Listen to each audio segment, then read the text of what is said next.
Subscribe कीजिए असंग देव जी के YouTube चैनल को और नए नए वीडियो सबसे पहले देखने के लिए बेल आइकन को दबाना ना भूलें। आज हजारों लोग यहाँ विराजमान हैं। प्रेम की डोरी में खिंच करके सब आए हुए हैं। सबके घरों में कूलर चलता है, कितनों लोगों के घरों में एयर कंडीशन भी है और सोफा सेट है, बैठने के लिए, सोने के लिए डबल बेड है। और यहाँ इतनी धूप में आप भी बैठे हो, हम भी बैठे हैं, प्रोग्राम कराने वाले भी बैठे हैं और फिर भी आप मुस्कुरा रहे हो। न सोफा सेट याद आ रही है, सबसे बढ़िया जमीन में सेट हो गए हैं और सब खुश हैं। ये प्रेम की ही ताकत है जो आपको हजारों किलोमीटर से चुंबक की तरह खींचकर यहाँ लाया है। मुझे भी इस उन्नाव की धरती पर ये कुशवाहा परिवार का प्रेम, इस श्री कन्हैया लाल कुशवाहा, श्रीमती राम दुलारी कुशवाहा, श्री जगरूप कुशवाहा और श्रीमती रंजना कुशवाहा, ये चार मूर्तियों ने पूरा ताकत लगाया है। इसलिए हम इन्होंने माल खर्च किया है तो इनको रोज हम माला पहनाते हैं ताकि ये माला माल हो जाए। आज मैंने सुना है सबके लिए खुला भंडारा भी रख दिया है और कह रहे थे आते जाएं लोग, खाते जाएं लोग, सत्संग सुनते जाएं, फिर खाते जाएं, फिर रात में सुने, फिर खा ले। पूरा खुला चुनौती दे दिया खाने के लिए। पर तुमसे मैं ये भी कहूँगा, खाने पर टूट मत पड़ना, नहीं बीमार भी हो जाओगे। थोड़ा कम ही कम खाना, थोड़ा ही खाना चाहिए, प्रसाद समझ कर लेना चाहिए। और संत महात्माओं का दर्शन जिस तरह से भारत भूमि में होता है, ऐसे संत महात्माओं की टोलियां पूरे विश्व में किसी देश में हमने नहीं देखा है। यहाँ साधु संतों का बहुत बड़ा जमावड़ा है और विभिन्न मत पंथ मजहब संप्रदाय के संत महात्मा अद्भुत रूप से दर्शन देते हैं। अभी कुंभ मेला में मैंने देखा नागा पंथ के संत लोग भी बहुत आए हुए थे और बहुत से नागा हमारे परिचित हैं, 400-500 नागा, क्योंकि साधु हम साधु हो तो मेल तेल रहता है। तो एक नागा बाबा हमारे कैंप में आए, हालांकि मैं न्योता नहीं दिया था, फिर भी ढूंढते ढूंढते आए असंग देव कहाँ है।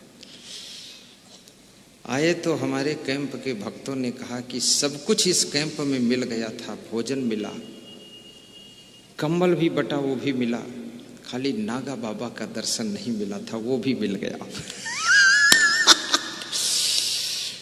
और वो नागा बाबा साधारण बाबा नहीं थे, विद्वान बाबा था।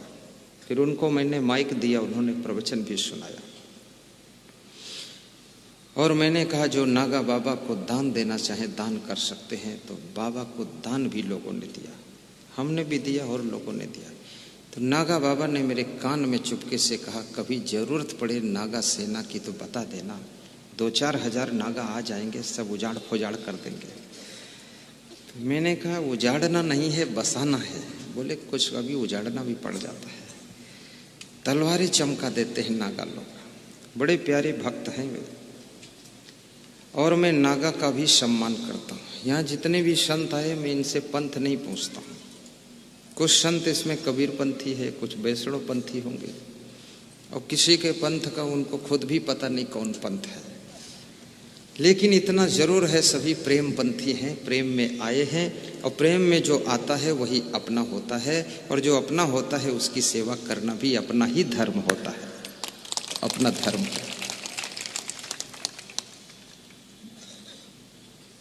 और किसी साधु को कमजोर और बूढ़ा देख करके भी ये मत समझना कि ये साधारण है, क्योंकि गन्ना तो टेढ़ा होता है लेकिन गन्ने का रस तो मीठा ही होता है। साधु महात्मा भले बूढ़ा हो, बुजुर्ग हो, कमजोर हो, प्रवचन ना दे पाता हो, लेकिन उसका आशीर्वाद थोड़े बूढ़ा होता है, वो तो वैसा ही होता है। हमने कम से कम न ज़्यादा 20, 30, 40 हजार साधुओं का आशीर्वाद लिया अपने लिए। जहाँ जो साधु मिले हम जाकर उनको नमस्कार भी कर लेते हैं, और अभी इस समय तो हम दान वान भी दे देते हैं खूब। बिहार में जाता हूँ 3-3 लाख दान बांट कर आता हूँ। बिहार के सब संत महात्मा हमको आशीर्वाद देते हैं कि असंग साहिब की जय हो, और रोज आओ, हर साल आओ यहाँ, और मरना मत जल्दी, अजर अमर रहो। अभी हमारे साथ में आए हैं महात्मा जी दयाराम साहब। कहाँ है दया भूषण? खड़े हो। ये खड़े नहीं हो पाते, एक टांग ही नहीं इनके, एक ही टांग के, इसलिए घुटना टेक के खड़े होते हैं। चंडीगढ़ गए थे, वहाँ से पता लगा कि प्रोग्राम इधर है, तो वहाँ से सीधे यहाँ आए और मुझे न्योता दिया कि हमारे यहाँ छोटा मोटा भंडारा है। तो मैंने मन में सोच लिया है 1 कुंटल बोरी शक्कर की आपको मैं दूंगा, वहाँ शरबत पिला देना। कम से कम उत्तर प्रदेश का शरबत बिहार के संत लोग पिए और वहाँ से आशीर्वाद यूपी के भक्तों को भी मिले, ऐसा। और वहाँ प्रोग्राम में आपने कहा कुछ आश्रम में जरूरत है, तो 21,000 इनको दक्षिणा दिया था हमने, 21,000। वहाँ जितना संत आया था सबको दिया। 3 लाख कितने हजार बांटा। तो बोले सब बांट दिया। हमने कहा कितना बांट दो फिर भी बचता है। फूल कितनी खुशबू सबको दे दे फिर भी उसमें खुशबू खत्म नहीं होती है। दानी दान करता है फिर भी उसके पास में कभी कुछ खाली होता ही नहीं। तो ये साधु संत का दर्शन देने वाली भूमि भारत भूमि है, और भारत भूमि में आपका जन्म हुआ है साधु संत का सम्मान करना।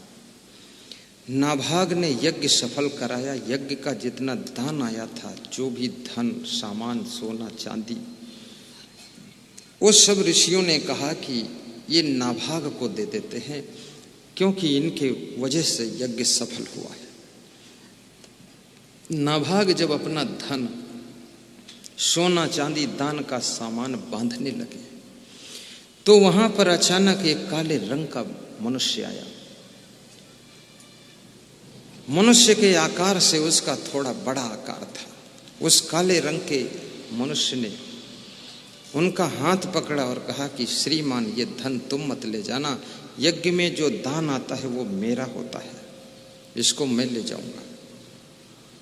तो नाभाग ने कहा आपका नहीं है, क्योंकि ऋषियों ने हमको दिया, ये दान मेरा है। बोले नहीं, छू मत लेना, ये दान मेरा है। नाभाग ने कहा ये दुर्भाग्य कहाँ से आ गया, बड़ी मुश्किल से कुछ मिला था, ये फिर काला आदमी बीच में टपक पड़ा।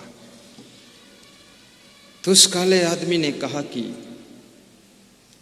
तुम्हें यकीन नहीं है तो अपने पिता से जाकर के पूछो कि दान जो आता है यज्ञ में वो किसका होता है। तो वे अपने पिताजी से फिर पूछने गए कि यज्ञ तो सफल हो गया, उसमें जो भी दान मिला था वो ऋषियों ने हमको दे दिया। हम दान उठाने लगे तो एक काले रंग का आदमी आया, उसने रोक दिया। वो बोला ये सब दान मेरा है, तुम नहीं ले जा सकते। तो पिताजी तुम बताओ सच, दान वो किसका है। तो उनके पिता नभग ने कहा कि बेटा, वो काले रंग का आदमी कोई साधारण आदमी नहीं है, वह साक्षात महाकालेश्वर भगवान शंकर है, और यज्ञ में जो भी दान आता है वास्तव में उन्हीं का होता है, तो उनको तुम दे दो। तो बोले मुझे क्या मिलेगा। बोले मैं तो तुझे मिला हूं और क्या मिलेगा, तो चिंता मत कर। लौट कर आए नाभाग और शंकर जी से कहा कि मेरे पिताजी ने बताया है कि ये दान आपका है, आप ले जाइए। तो शंकर जी ने अपना वास्तविक रूप प्रकट किया और कहा कि चलो तुम्हारे पिता के पास मैं भी चलूंगा और तुम्हारे पिता को धन्यवाद दूंगा, क्योंकि तुम्हारे पिता ने पुत्र के मोह में अन्याय की बात नहीं कही है, न्याय की बात कही है, इसलिए पिता से मिलूंगा। नाभाग और शिव जी दोनों आते हैं और आश्रम में तप कर रहे राजा नभग को धन्यवाद देते हैं। शिव जी कहते हैं कि तुमने बेटे के मोह में पड़ करके भी अन्याय की बात नहीं कही है, न्याय की बात कहा है कि यज्ञ में प्राप्त हुआ दान सब शिव जी का होता है, इसलिए मैं खुश हूँ और ये सारा दान मैं आपके बेटे को देता हूँ और आशीर्वाद भी देता हूँ। आज से ये आपका बेटा विश्व का सबसे धनवान व्यक्ति बनेगा और आप जैसे महान व्यक्ति की सेवा भी ये करेगा। ऐसा आशीर्वाद शंकर जी दे करके विलुप्त हो गए। ये भागवत की कथा है और भागवत के इस प्रसंग से आजकल के पुत्रों को विचार करना चाहिए कि बचपन में जब तुम लड़ाई करते थे भाई भाई तो अपनी माँ का पल्लो पकड़कर खींचते थे और कहते थे माँ मेरी है, माँ मेरी है, माँ मेरी है। और जवान हो गए अब तुम जब आपस में लड़ते हो तो कहते हो माँ तेरी है, माँ तेरी है, माँ तेरी है। ये कहना छोड़ दीजिए, जिंदगी भर कहिए कि माँ मेरी है और पिताजी भी मेरे हैं। और उनके लिए हिस्सा ना भी मिले तो भी अपने माता पिता को अपने हिस्से में ले लेना। और माता पिता के द्वारा तुम्हारा जन्म हुआ है, माता पिता का भाग्य तुम्हारे भाग्य में जुड़ेगा और तुम्हारे पास में धन की कमी नहीं रह जाएगी और तुम सबसे अधिक खुशहाल हो जाओगे। आपका भाई कभी थोड़ा ज्यादा भी ले ले, नाराज मत होना। सोच लेना हमारे भाग्य में ही इतना था और कर्म करने लग जाना। कर्म करते करते तुम्हारे पास फिर बहुत हो जाएगा। जमा किया हुआ धन जीवन भर काम नहीं आता है। जो रोज कमाते हैं और रोज खर्च करते हैं उनके पास में धन कभी कम नहीं होता है। और धनवान यदि बनना चाहते हो तो 6 चीजें याद रखना तो सदैव धनवान रहोगे। ये 6 चीजें अभी बता दूं कि रात के सत्संग में बताऊं? अभी बता दूं। इसका मतलब तुम धनवान बनने के लिए बहुत व्याकुल हो चुके हो। अभी भी तुम धनवान हो, कोई गरीब नहीं हो, बहुत धनवान हो। क्योंकि तुम्हारे पास में सत्संग का धन है, श्रद्धा का धन है, भक्ति का धन है, प्रेम का धन है और तुम्हारे पास में खुशियों का धन है और गुरु जी की कृपा का धन है। इससे बड़ा धन और होता क्या? लेकिन फिर भी थोड़ा नोटों का भी धन होना चाहिए। उसके लिए क्या करना पड़ेगा? उसके लिए आपको 6 चीजों को त्याग करना पड़ेगा। वे कौन कौन सी 6 चीजें हैं? खड़ दोषा पुरुषेड़े हातव्याम भूत विच्छिता, अतिनिद्रा तंद्रा भयम क्रोधम आलस्यम दीर्घ सूत्रता। ये 6 चीजें याद रखना। यदि आपको अति नींद आती है तो समझ लो आपके घर गरीबी आने वाली है। अगर बाथरूम में गए हो वहां भी सो गए, तो भोजन खाने गए रसोई में दीवार के भल सो गए, गाड़ी चलाने के लिए बैठे स्टीयरिंग पकड़ के सो गए, ऑफिस में गए तो ऑफिस में कलम कान में लगा के सो गए। जिनके पास में नींद का स्टॉक भरा हुआ है वे लोग गरीबी की ओर बढ़ना शुरू करते हैं। इसलिए अपनी नींद को भी जीतिए। आज देश के प्रधानमंत्री नरेंद्र मोदी सुबह 4:45 पर उठ जाते हैं, 45 मिनट तक पैदल चलते हैं और 45 मिनट योगा करते हैं और सुबह के नाश्ता में सलाद खाते हैं। रसगुल्ला नहीं खाते, सलाद। और उसके बाद में थोड़ा अखबार पढ़ते हैं, एक चाय पीते हैं, फिर ऑफिस के काम करते हैं। और जब पैदल चलते हैं 45 मिनट, उस समय देश के बड़े अफसरों को बुलाकर उनको सजेशन, डायरेक्शन देते हैं कि आपको ये करना है। और उसके बाद में ऑफिस का काम करके घर का ऑफिस डील करते हैं, फिर थोड़ा हल्का नाश्ता ले करके लोकसभा में पहुंच जाते हैं या कहीं मीटिंग में चले जाते हैं। सोने का टाइम उनका 10 बजे, 10:30 बजे, 11 बजे तक है, लेकिन उठने का टाइम बिल्कुल फिक्स रहता है। आज की तारीख में जिनको देश भी नहीं संभालना है और कुछ भी नहीं संभालना है, वह जब सोना शुरू करते हैं तो सवेरे 8 बज गए और नींद का ठाठ लगा हुआ है। और ऐसे सोते हैं रात में बिल्कुल स्कूटर की आवाज निकालते हैं, हुर्र। पड़ोस में पड़े हुए लोग भी सोचते हैं स्कूटर मेरे ऊपर न चढ़ा दे, और लुढ़क पुढ़क कर दूसरे बिस्तर में जाते हैं। होश में नहीं है, बेहोश पड़े हुए। विद्यार्थी के लिए कहा गया है कि श्वान निद्रा तथैचा, विद्यार्थी की नींद कुत्ते जैसी नींद होनी चाहिए। कुत्ता जब सोता है उसके पास कोई निकलता है तो कुत्ता तुरंत आंख खोलकर देख रहा है कौन जा रहा है। कुत्ता भी होशियार है, लेकिन आदमी कुंभकर्ण जैसी नींद लेना चाहता है तो अति निद्रा को कंट्रोल कीजिए, थोड़ा जागने का अभ्यास भी कीजिए। दूसरी चीज है तंद्रा। जो लोग धनवान बनना चाहते हैं वे ऊँघने की आदत को छोड़ दें। प्रवचन में जाइए, वहां ऊँघ करके मत बैठिए, झपकी मत मारिए। कितने लोगों की आदत होती, प्रवचन में जब बैठते हैं तो ज्यों ही प्रवचन शुरू हुआ तो ऐसा लगता है प्रवचन कोई नशा है, बस तुरंत झूम जाते, गिर जाते। कई बार हमारे सत्संग में लोग, हम तो खैर झूमने नहीं देते, गिरने नहीं देते, बीच बीच हंसाते हैं तो लोग नहीं सो पाते हैं। तो कई लोग सोचते हैं हंसाओगे नहीं, उस दिन सोऊंगा तब क्या कर लोगे। पर हंसाता इसीलिए हूं कि तुम सो न जाना। आशीर्वाद, शुभकामना। और बड़ी प्रसन्नता की बात है कि तंद्रा जिसके ऊपर प्रकोप करती है उसको आधा होश और आधा बेहोश रहता है। तंद्रा में मत रहिए। यदि आपको भोजन करके नींद बहुत आती है, थोड़ा भोजन कम कीजिए, चावल कम लीजिए, चावल से नींद बहुत मारती है जोर से। और जब नींद आए थोड़ा पानी पीजिए, और ज्यादा नींद आए तो मुंह धोइए, और ज्यादा आए तो फिर हैंड पंप के सामने पूरा सिर झुका दीजिए, एक बाल्टी में खोपड़ी धो दीजिए पूरी। और फिर भी नींद आए तो तालाब में कूद जाइए। तालाब में कूदो। इतनी नींद कहां से आई है आपके पास?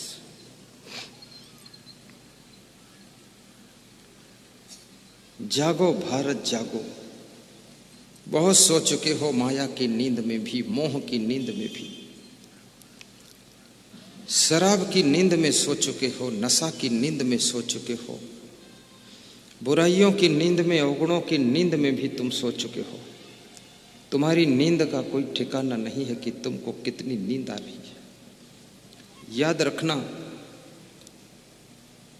नींद को जीत नहीं सकता है वो व्यक्ति विद्या अध्ययन में भी सफल नहीं हो सकता है। और शरीर हैबिचुअल है, अधिक सोने की आदत बना लोगे ये 12 घंटे भी सोता रहेगा। अधिक खाने की आदत बना लोगे 12-12 रोटी भी खाएगा। और अधिक फैशन की आदत बना लोगे तो ये हर घंटे में कलर बदलेगा। बिहार में एक सत्संग सज्जन ने करवाया तो हर घंटे में अलग कलर की गाड़ी में बैठ कर आते थे। वो 3 घंटे के सत्संग में 6 गाड़ियां बदल देते थे। मैं उनको बोला मंच पर बैठो, बोले सवाल मेरा नहीं, गाड़ी बदलना है।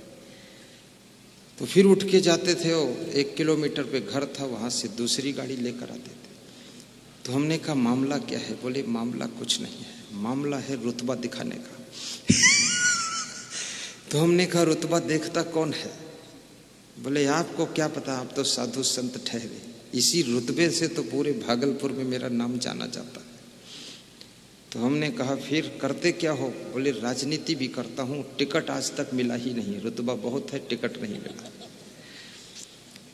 तो मेरे चरण पकड़ लिया, बोले टिकट दिला लो। तो मैंने कहा 2 में से एक चीज तो दिलाऊंगा ही, या तो टिकट दिला दूंगा या टिकट ही दिला दूंगा। तो 1 साल बाद खबर मिली कि उनको टिकट ही मिल गई, टिकट तो मिला नहीं। बीमार हुए, कलकत्ता में भर्ती हुए, 10 दिन होश ही नहीं आया। सब वेंटिलेटर और ऑक्सीजन और नली में नली घुसेड़ के नाक में पड़े। उनके बेटे ने फोन किया और रोने लगा, बोला पापा को टिकट नहीं मिला गुरुदेव, टिकट ही मिलने वाली। आपने कहा था टिकट या टिकट ही 2 में से एक मिलेगी। मैंने कहा जब टिकट नहीं मिला तो टिकट ही भी नहीं मिलेगी, तुम्हारे पापा अच्छे हो जाएंगे। 2 दिन बाद फोन आया, अच्छे होकर घर आ गए हैं, अब आपका प्रवचन करवाएंगे। तो हमने कहा फैशन पहले पूरा हो जाए, गाड़ी क्या। और हर घंटे में गाड़ी का रंग बदलते थे, 10-15 गाड़ियां उनके पास थी। गाड़ियां आपको जरूरत है तो सैकड़ों गाड़ी रखो, लेकिन रुतबा दिखाने की कोशिश किसी को मत कीजिए। क्योंकि रुतबा दिखाने वाले लोगों को लोग नीचे गिराना चाहते। ऐंठ करके मत चलिए। किसी गांव में एक टीचर रहता था, अध्यापक, तो साइकिल से चलता था लेकिन गर्दन ऐंठ कर चलता था। तो गांव के लोग मुझसे कह रहे कि इसकी गर्दन ऐंठ कर चलता है, इसको किसी दिन दांव मिलेगा, हम लोग पूरी गर्दन ऐंठ ही देंगे इसकी। तो हमने कहा तुमको क्या परेशानी, अपनी गर्दन ऐंठता है? बोले हम देख नहीं सकते ऐंठ इसकी। गांव के लोग जब दांव धर पाए तो उस टीचर को जो है उसके घर में लड़ाई कराकर और छोटे भाई को उकसा दिया, और छोटा भाई भाला लेकर मारने दौड़ा। तब वो मास्टर जो था वो चिल्ला कर भागा, गांव वालों ने बचाया और कहा अब गर्दन ऐंठना बंद करोगे कि नहीं? ये अहंकार, ये ऐंठ, ये अकड़ कोई देखना नहीं चाहता है। अच्छी से अच्छी गाड़ी रखना, अच्छी से अच्छी साड़ी पहन लेना, अच्छी से अच्छी खेती बाड़ी करिए, लेकिन नम्रता बहुत रखिए। जो लोग मिले तो हाथ जोड़कर प्रणाम कीजिए। नरसिंहपुर जिला मध्य प्रदेश, तहसील गाडरवाड़ा में मैं एक सज्जन के घर पधरौनी गया तो हाथ जोड़कर गेट पर खड़े हुए थे। उनका नाम था रमेश चौधरी। प्रणाम किया और फिर हम अंदर गए तो माला, बहुत अच्छी माला लाए थे, जैसे हमारे कुशवाहा जी बहुत अच्छी माला लाते हैं, स्पेशली पहनाते हैं। तो माला लेकर के मैंने कहा पहना दो माला। बोले हम नहीं पहना सकते, मेरा भैया आएगा वो पहनाएगा। मैंने कहा भैया कौन है? बोले हमारा बेटा है। बेटा आया, उसने माला पहनाया, चांदी की थाल में आरती किया और चांदी के लोटे से चरण पखारा। तो हमने पूछा भैया क्या करता है? बोले भैया थोड़ा था धंधा करता है। क्या धंधा करता है? बोले ठेकेदारी करता है थोड़ी सी। मैंने कहा कितनी गाड़ियां हैं आपके पास? तो बोले भैया ही बता सकता, हमको तो मालूम नहीं। तो भैया से पूछा तो भैया ने कहा कि 300 होंगी या 350 होंगी, ठीक से पता नहीं है। तो हमने कहा इतनी गाड़ियां हैं, 300 या 350? बोले हाँ गुरुदेव। तो उनके पिताजी ने कहा कि ये मेरा बेटा है और मैं इसका बड़ा ख्याल रखता हूँ। मैं तो उन्नति नहीं कर पाया, लेकिन मेरे बेटे ने 3 गाड़ी से 300 350 गाड़ी बनाया है। और गुरुदेव कम से कम 4-6 हजार कर्मचारी काम कर रहे हैं और मेरे भैया की सेवा में 5-6 कर्मचारी रहते हैं। और उनका भैया बोला गुरुदेव शहर में कोई कार्यक्रम होगा सबसे प्रथम दान मैं ही करता हूँ, और आपका कार्यक्रम तो इतना बड़ा कराऊंगा कि पूरी तहसील को सजाऊंगा। तो हमने कहा ऐसा ना हो कि न नौमन राई हो न राधक नाच हो। हम इंतजार में ही बैठे रहे। बोले नहीं नहीं एक दिन होगा जरूर, हम जिसको मानते हैं दिल से मानते हैं। तो मैंने पूछा आप इतना हाथ क्यों जोड़ते हैं? बोले गुरुदेव अगर हाथ ना जोड़ते, अकड़ दिखाते तो अब तक ये गाड़ियां बिक जाती सब। कोई ना कोई झगड़ा में फंस जाते हम, सबकी सह लेते हैं और सबसे नम्र हो जाते हैं। वर्षा जब होती है तो जहां पर गड्ढा होता है वहां पर पानी इकट्ठा होता है, और जहां पर ऊंचा टीला होता है वहां पर एक बूंद पानी इकट्ठा नहीं होता है।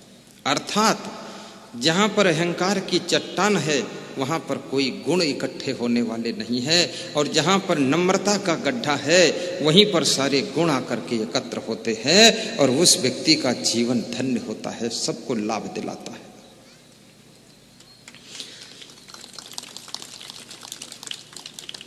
विनम्रता की मूर्ति बन जाइए। भगवान विष्णु ध्यान में बैठे हुए थे, राजा भृगु निकलते हैं तो उनकी एक लात मार देते हैं। कुछ लोगों का मन बड़ा शैतान होता है, और विष्णु भगवान को जब लात मारा तो विष्णु भगवान ने पूछा कुछ और कहना है क्या?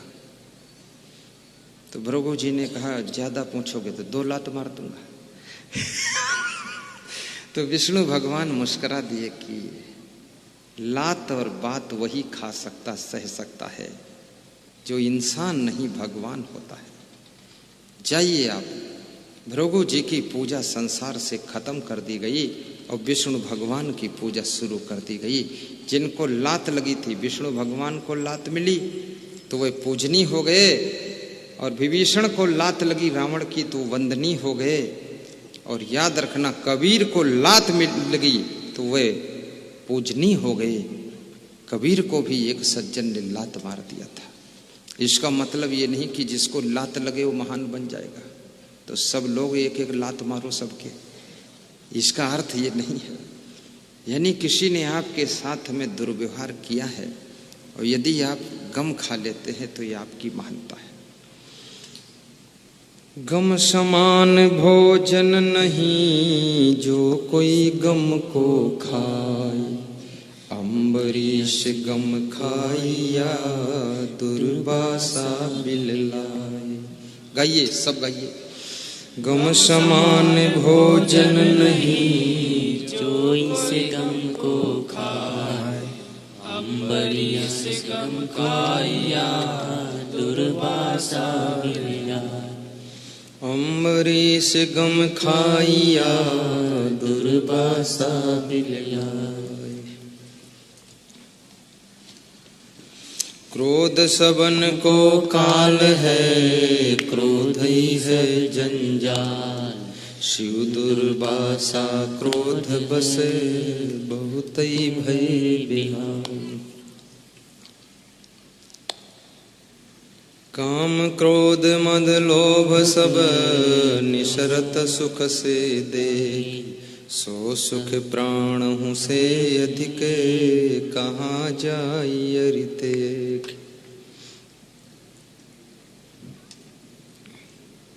काम, क्रोध, लोभ, मोह और अहंकार ये साधारण राक्षस नहीं है।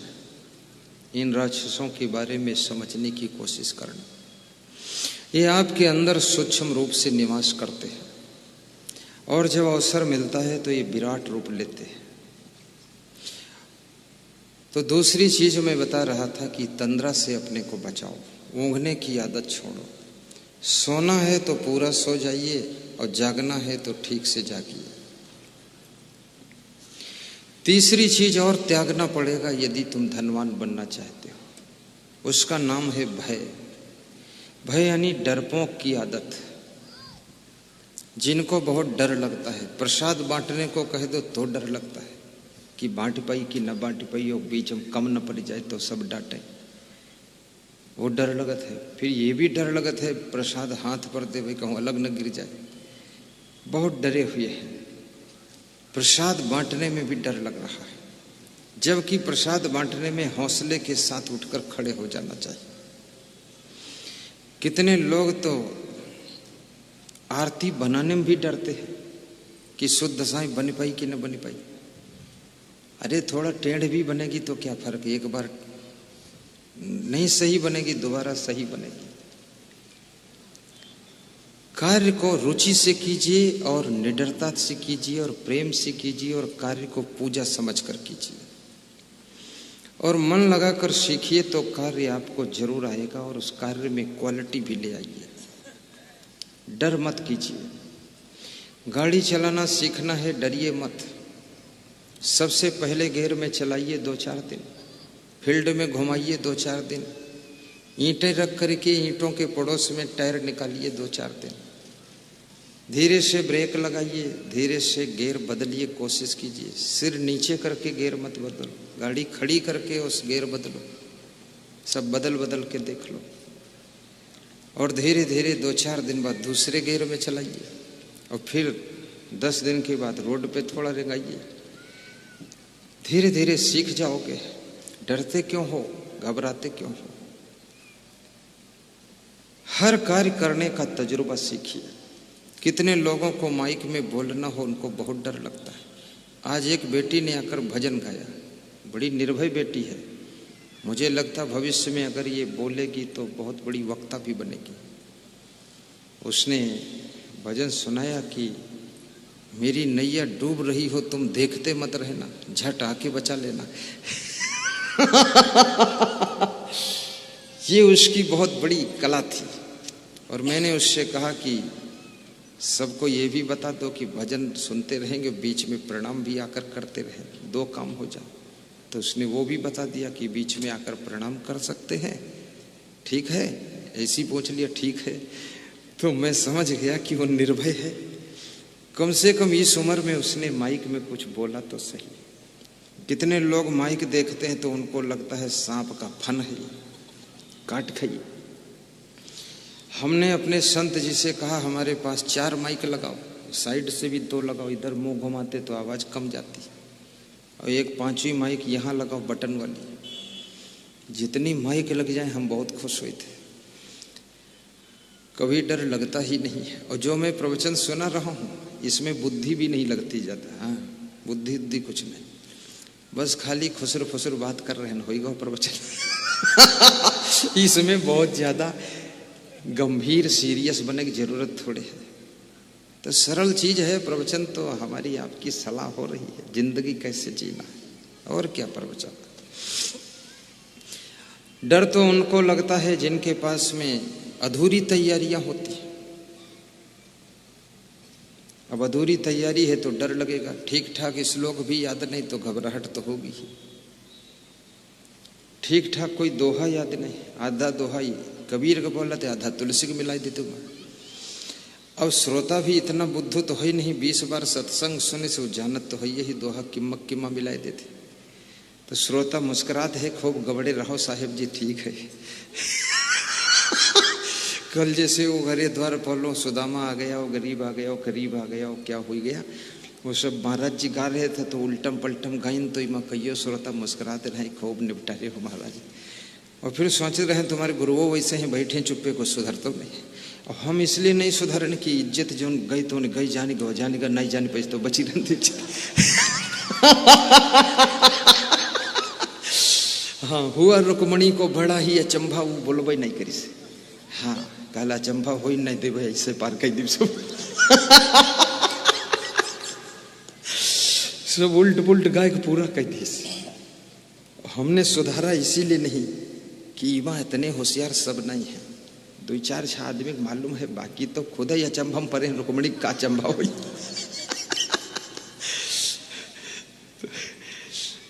लेकिन फिर भी बाबा ने हिम्मत तो किया गाने की, कभी अच्छा भी गाएंगे बाबा। तो माइक से डरना भी नहीं चाहिए। बुद्धिमान से बुद्धिमान लोग पीछे रह जाते हैं, बड़ा संकोच रहता बोलने में तो पीछे रह जाते हैं। बोलने में संकोच मत कीजिए, और यदि आपके अंदर सामर्थ्य है तो राजनीतिक सेवाएं भी आप कर सकते हो। ये बहुत कठिन काम है, तो बोलने में भी संकोच मत करिए। और किसी के सेवा सत्कार में, भोजन परोसने में, शरबत पिलाने में भी डरो मत, प्रेम से खिलाइए पिलाइए। काम को निर्भय हो करके कीजिए। और तादाद से ज्यादा शर्माने वाले लोग भी आगे नहीं बढ़ पाते। किसी के घर में जाओ, 1 घंटे तक मेहमान रहो, दूसरे घंटे रहमान बन जाओ। और दिन भर पड़े रहो तो बेईमान बन गए, फिर रहमान नहीं, मेहमान नहीं, बेईमान। क्यों पड़े हो? मैं बिहार में एक संत के आश्रम पर गया था आज के 30 वर्ष पहले। तो उनके आश्रम पे कार्यक्रम था, तो मैं तो खैर मेहमान था, लेकिन सब संत, कोई लकड़ी काट रहा था, कोई गेटम पेंट लगा रहा था, कोई कुछ सफाई कर रहा था। तो मैंने देखा कोई काम नहीं, तो हमने भी लकड़ी काटने वालों के साथ कुल्हाड़ी लेकर काम शुरू किया। तो महात्मा जी आए मेरे पास, बोले कौन लगाया तुमको इसमें? तो हमने कहा हम खुद लगे हैं, कोई लगाया थोड़े। बोले नहीं नहीं, कोई जरूर कहा होगा लकड़ी काटो। तो हमने कहा कोई नहीं कहा है, कहना तो मूर्ख से पड़ता, बुद्धिमान खुद लग जाता, और मूर्ख के यहाँ ढकेले लगाओ पड़ते। तो इतनी बात मेरी सुनकर बोले कि जवाब बहुत अच्छा देते हो, कुछ प्रवचन कर पाते हो कि नहीं? हमने कहा प्रवचन भी कर देता हूँ, भजन भी गा देता हूँ, मंच संचालन कर देता हूँ, सब काम सब आता है, बैदुल्ला आदमी नहीं हूँ मैं। तो बोले मेरे साथ प्रवचन में चलना है, चलो। 60 किलोमीटर दूर कटिहार जिले में। उस समय हमारी एज 23 साल थी। मोटरसाइकिल चलाना आता नहीं था, बोले मोटरसाइकिल लेकर चलना है। तो हमने कहा 5 मिनट इसको मैं सीख लेता हूँ थोड़ा। 5 मिनट एक फील्ड में सीखा, फिर उनको बिठाकर 60 किलोमीटर ले गया। पहली बार चलाया, कहूँ गिरी नहीं, पलटी नहीं, लड़ी नहीं। तो बोले कि बहुत अच्छी चलाते हैं। हम कहने एक्सपर्ट हूँ पूर्व जन्म का। फिर वहाँ मंच संचालन किया, फिर थोड़ा प्रवचन किया आधा घंटा, फिर उनका नंबर आया, उन्होंने किया। तो बिहार के भक्त भी बहुत प्रेमी होते हैं, बिहार वाले साहब है बात। तो भक्त सब मंच के पास इकट्ठे हुए और बोले ये संत मूर्ति कहाँ से आए, ये तो आपके साथ बहुत अच्छा जोड़ा लग गया, इनको यहीं रोको बिहार में। तो अरे उन्होंने कहा ये तो उड़ते पंछी हैं, मेहमान बनकर आए हैं, रुकने वाले कहाँ हैं। तो महात्मा जी ने कहा कि हम आपको गाड़ी भी ला देंगे, पूरा आश्रम दे देंगे, तुम्हारे नाम लिख देंगे, लेकिन तुम अब यूपी मत जाओ, यहीं रहो। तो हमने कहा देखो संत जी, हम किसी का आश्रम भी नहीं लेंगे, ना जमीन लिखेंगे अपने नाम, और ना तो हम गाड़ी वाड़ी लेंगे। हम वापस अपने गुरु पास जाएंगे। हम तो केवल देखने आए थे, बस देखना था हमको। तो जब मैं विदा हुआ, वो संत जी रोने लगे, बहुत दुखी हुए। हमने कहा रो धो मत, साधु को मोह ममता नहीं करना चाहिए। घर छोड़ के आप आएंगे, हमारे मोह काहे करते। तो बोले तुम्हारे गुण ऐसे हैं, हम छोड़ नहीं सकते। हमने कहा छोड़ने पकड़ने की बात नहीं है, हम तो आपको दर्शन के लिए आ गए थे, बस ठीक है। आप अपने चेलन पकड़ो ठीक से, दूसरे के चेला काहे दांव लगाओ थे। मैं तो चला आया 20 साल, फिर मैं गया भी नहीं। फिर वो मुझे यहाँ लेने आए। यहाँ जब आए तो उन्होंने देखा हमारा बहुत बड़ा रूप हो चुका था। अरे बोले कुछ नहीं थे, आज सब कुछ हो गए, और मेरे को भी पीछे कर दिया आपने, इतना यहाँ डेवलप किया है। मैंने कहा डेवलप वोवलप कुछ नहीं, सब प्रेम भाव से जो होता है हो जाता है, सहज भाव से। और मैं फिर आपके पास आऊँगा। फिर मैं उनके यहाँ गया तो 35,000 का एसी उनके कमरे में लगवाया, और 11,000 रुपये हर वर्ष उनको दक्षिणा देता हूँ, और कोशिश करता हूँ उनको मिल के साल में एक बार चरण छू लूँ। याद रखना, हर संत का सम्मान जो संत करता है, सब संत का आशीर्वाद पा करके वो संत स्वयं महान संत बन जाता है। आदर सत्कार करना चाहिए और निर्भय भी रहना चाहिए। चौथी चीज, एक चीज और आपको त्यागना पड़ेगा धनवान बनने के लिए, क्रोधम। जो आपको गुस्सा बहुत आती है बात बात में, इस गुस्सा को यदि कंट्रोल करोगे तो ही धनवान बन सकते हो। क्योंकि क्रोध लक्ष्मी को दूर भगाता है और दरिद्र को निकट लाता है। इसलिए मैं निवेदन करूंगा, सहनशीलता को बढ़ाइए। थोड़ा सा नुकसान हो जाए तो गम खा लीजिए, और किसी ने कुछ कह दिया है उसकी बात को भी भुला दीजिए। अहंकार में कोई काम मत कीजिए, और इस क्रोध को जितना तुम ठंडा करोगे उतना ज्यादा तुम्हारी उन्नति होगी। गम खाना सीखो, माफ करना सीखो, गलती करने वालों को क्षमा करना सीखो। कभी कभी उनको डांट कर भी समझा दीजिए। और किसी के प्रति लंबे समय तक नाराज होने वालों का स्मरण शक्ति कम हो जाता है।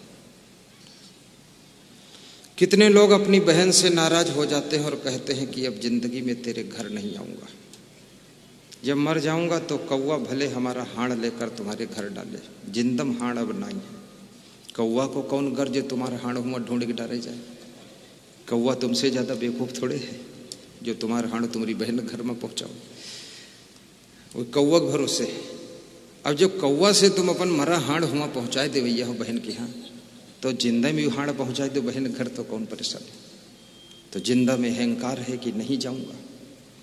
बहन से कोई गलती हो गई हो उसको भी क्षमा कीजिए और वहां जाइए, समझाइए, और बहन को डांटना है थोड़ा डांट भी दीजिए, लेकिन बिल्कुल उसको छोड़कर, दिल तोड़कर, मन मोड़कर और उसकी गर्दन मरोड़कर और बहन को रोज रुलाकर ऐसा कठोर मत बोलिए।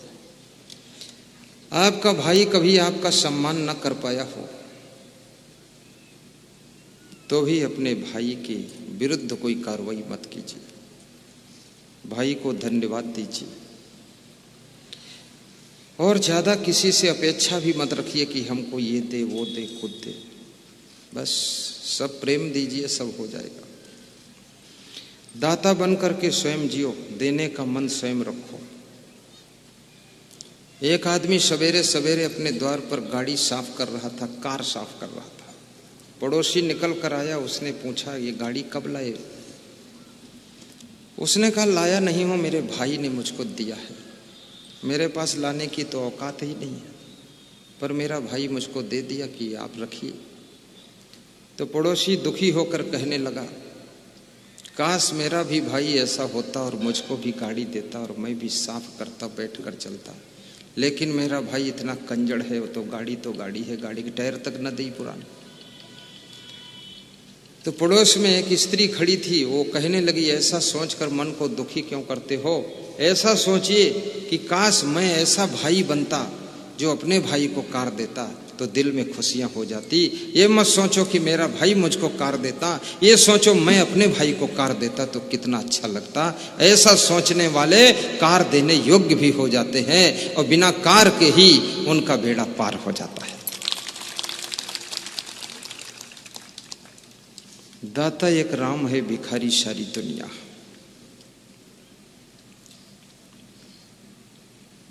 तो क्रोध आपका विकास में बहुत बाधक होता है। अपने माता पिता को सताया ना करो, उनका आशीर्वाद लेकर काम किया करो। कहीं आपको जाना हो, माता पिता के पैर छूइए और पैर छू करके उनका आशीर्वाद लेकर के आप जाइए। आपके कार्यों में आपको सफलता जरूर मिलेगी। गुरु का फोटो घर में रखा हुआ है, फोटो को हाथ से छूकर मस्तक में लगाइए और फोटो से ही कह दिए कि मेरा कार्य हो जाए। आपके कार्य में बहुत बड़ी सफलता मिलेगी, क्योंकि सवाल फोटो का नहीं है, सवाल तुम्हारी श्रद्धा का है। मिट्टी की मूर्ति बना करके एकलव्य बाण विद्या में अर्जुन से भी आगे निकल सकता है, तो तुम गुरुदेव के फोटो का दर्शन करके आशीर्वाद लेकर के अपने कार्यों में भी सफलता हासिल कर सकते।